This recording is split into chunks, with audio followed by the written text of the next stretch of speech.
Alright, how's it going? In this video, I'm going to be listing my top 5 favorite mods along with a couple honorable mentions that didn't quite make my list.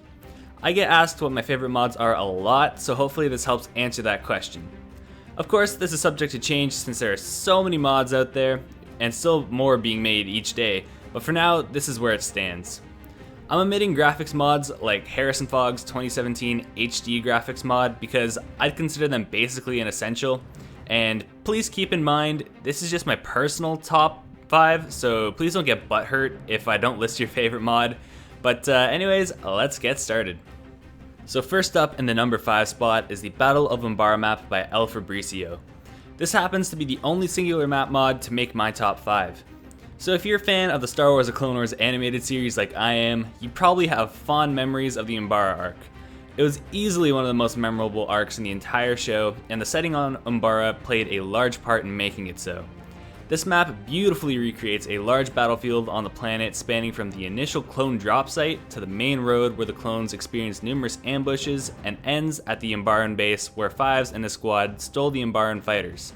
Notable features include Vixus creatures that won't hesitate to eat any unit in sight, custom Umbaran starfighters as well as headhunters for the Republic, custom modeled Pong Krell, custom modeled Umbaran troops, and lastly Rolling Fog, which captures the atmosphere of the arc and planet perfectly. This is easily one of the best maps I've ever played and I highly recommend it. Moving on to the number 4 spot, which is held by the Aldura campaign by Eggman. So I'm a sucker for a good campaign mod, and Aldura is easily one of the best I've ever played. The mod has 3 missions, 1 set in space and 2 on the planet of Aldura itself.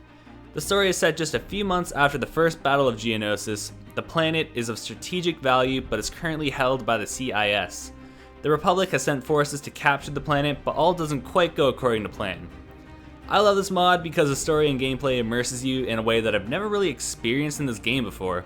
To me, it truly felt like playing through an episode of the Clone Wars show, and along with great gameplay, there are also custom starfighters, capital ships, as well as custom rosters for both the Republic and CIS. There was a part 2 to this mod in the works, but it was unfortunately cancelled due to the author losing all of his assets thanks to a computer crash. The mod that takes the number 3 spot is Dark Times 2 Rising Sun by Maverichel. This mod is easily one of the most expansive ones out there. The sheer amount of content in it puts the vanilla game to shame. It adds multiple new game modes such as Wave Mode, Control Mode, VIP Mode, and my favorite, a 16 mission campaign mode. Uniquely, it uses the Galactic Conquest interface instead of simply being a list of missions for instant action. You slowly make your way through the galaxy, completing missions, some of which are even optional side missions. Many of these missions take place on completely custom maps on planets such as Balmorra, Raxus Prime, Terrace, and many more. The individual maps themselves are works of art in their own. Each is unique and offers varied gameplay for hours of fun. I could go on forever about this mod, so I think I'll leave it at that and move up the list. Next up in my number 2 spot is Battles of the Storm by Laurel 1. As I mentioned before, I'm a sucker for a good campaign mod, and this ranks as my favorite campaign mod I've played to date. There are 5 missions, all set on huge custom-made maps. The story is coherent, immersive, and entertaining, and the same goes for the gameplay. One of my favorite features has to be just the sheer unit count. It's absolutely massive and gives the impression of a real full-scale battle, all while being surprisingly stable.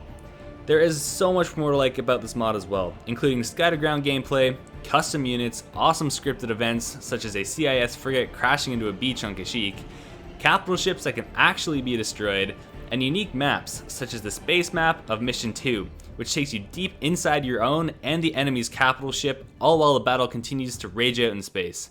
The maps are truly something special. And finally, the mod that takes my number 1 spot is Clone Wars Extended by Devis. Out of any mod I've played to date, I've easily put the most time into this one. This mod has an incredible amount of content that keeps me busy for weeks. It features 30 custom maps from around the modding community, and many of which are some of the best I've ever played. The real meat of the mod, however, is the units. In particular, the clone units are spectacular. Multiple clone legions have been added, including the 9th Assault Corps, 41st Elite Corps, Shock Troopers, the 91st, the 187th, the 212th, 327th, and of course, the 501st. Each legion is playable on the appropriate maps, such as Utapau, you play as the 212th, One cool thing to note is that while playing on Geonosis, the 212th even get their ARF armor, and that is really cool.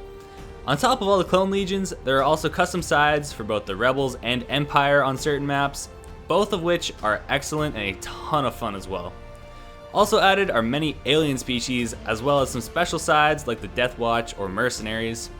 Again, I could go on forever about this mod, but really you just have to play it for yourself. If you haven't already, it's definitely worth your time.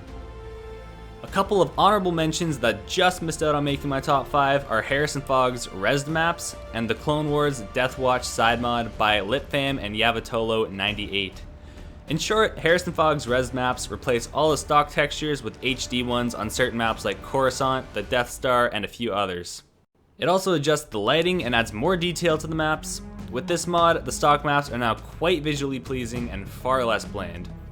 The Death Watch side mod replaces the Clone Wars era and adds 14 new Death Watch and Mandalorian units, including iconic characters such as Darth Maul, Savage Opress, Pre Vizsla, and Bo-Katan. The unit models are truly the best I've ever seen in a mod. They look like they were ripped straight from the Clone Wars animated series, which is just, it's so cool. Pairing these two mods together creates quite the experience as well, and I recommend giving it a go. Well, that's gonna do it for the video. Thank you for watching, and I will see you in the next one.